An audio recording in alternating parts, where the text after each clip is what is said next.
চিঠিখন পঢ়ি ইমান ভাল পালোঁ।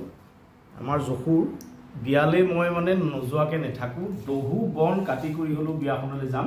মানে চিঠিৰ যিটো ভাষা, এই ভাষাটোৱে মোক সাংঘাতিক ধৰণে আপ্লুত কৰিলে। আৰু মই ভাবিলোঁ যে আপোনালোককো চিঠিখন কেনেদৰে যশু বন্দই লিখিছে পঢ়ি শুনাওঁ। আপোনালোকে শুনি নিশ্চয় ভাল পাব আৰু কেনে পাইছে চিঠিখন আৰু কেনেকুৱা হৈছে জনাব। লগতে যশু বন্দৰ বিয়া আহি আছে 8 মাৰ্চত, আৰু যশু বন্দৰ নতুন জীৱনৰ বাবে আপোনালোকে আশীৰ্বাদ কৰিব বুলি আশা কৰিছোঁ। মই পঢ়ি দিছোঁ দেই, পঢ়ি দিওঁ। সাদৰ নিমন্ত্ৰণ। পথৰুৱা পথেৰে জীৱনৰ বহু দূৰ আগুৱাই আহি উভতি চালোঁ। অনুভৱ কৰিলোঁ যেন কোনোবা এগৰাকী কাষত থাকিলে সাহস পাম আৰু আগুৱাই যাম। ঘৰত মা, দেউতা আৰু মই। সেয়ে কৈ থাকে বোৱাৰী এজনীৰ কথা, আপোনালোকেও কৈ থাকে বিয়াৰ কথা। মইহে সাহস কৰিব পৰা নাছিলোঁ, কিন্তু এতিয়া বিয়াখন পাতোঁ বুলিয়ে ভাবিছোঁ আৰু বুজিছে। ফাগুনৰ 23 তাৰিখ শনিবাৰে আমাৰ ঘৰৰ চোতালতেই বিয়াৰ অভ্যৰ্থনা। হিচাপত আপোনাৰ পৰিয়ালটোকো ধৰি ল'লোঁ। তাৰিখটো মনত ৰাখিব, আকৌ আহিব দেই। বিনয়াবনত যশুবন্ত দাস দৰা, গুৰুচৰণ দাস দেউতা, জিতেমাই দাস যশুবন্তৰ মাক। তাতকৈ আৰু ভাল লাগিছে, মানে ঘৰৰ ঠিকনাটো বৰ ধুনীয়াকৈ লিখিছে। ঠিকনাটো পঢ়ি দিছোঁ।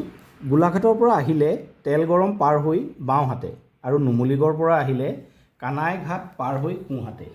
পংকা চাৰিআলিয়ে সোমাই 2 কিলোমিটাৰমান আহিলেই নাহৰজান প্ৰাথমিক বিদ্যালয় পাব। তাতেই কাৰোবাক সুধিলে আমাৰ ঘৰলৈ অহা বাটটো দেখাই দিব। ইমান ধুনীয়াকৈ কাব্যিকতা ৰাখি আৰু এখন বিয়াৰ মানে ৰোমান্টিকতা, পৰিয়ালৰ আবদাৰ, বন্ধুবৰ্গৰ আবদাৰ গোটেইখিনি প্ৰকাশ পাইছে। আৰু বিয়াখনে বিয়াৰ চিঠিখনে সঁচাকৈ বহুত আনন্দ দিছে। নে মজুম ভাল লাগিছে। আৰু বিয়াৰ চিঠিখন পঢ়িয়ে মই ভাবিলোঁ যে আপোনালোককো এখন পঢ়ি শুনাওঁ। আৰু বিয়ালৈ নিশ্চয় যাম। বিয়ালৈ আহিব, বিয়ালৈ আৰু বিয়ালৈ যোৱাৰ লগতে বিয়াৰ অভ্যৰ্থনা যিহেতু 8 তাৰিখে, 6 তাৰিখে কিন্তু কইনা আনিবলৈ যাব। কইনা আনিবলৈ যাব। আমি ঢোল লগৰলৈ কইনা আনিমগৈ। ঢোল লগৰলৈ আমি কইনা আনিম। কিন্তু চিঠিখন আপোনালোকে কেনেকুৱা পাইছে জনাব। আৰু আপোনাৰ যি পৰিয়াল আছে পৰিয়ালবৰ্গকো নিমন্ত্ৰণ দিব পাৰে, আমি নিমন্ত্ৰণ দিছোঁ, আহক। আৰু যদি আপোনালোকে আহিব বিচাৰে যশুবন্ত বিয়ালৈ, মই নমস্কাৰ, মই সকলোকে নিমন্ত্ৰণ জনাইছোঁ।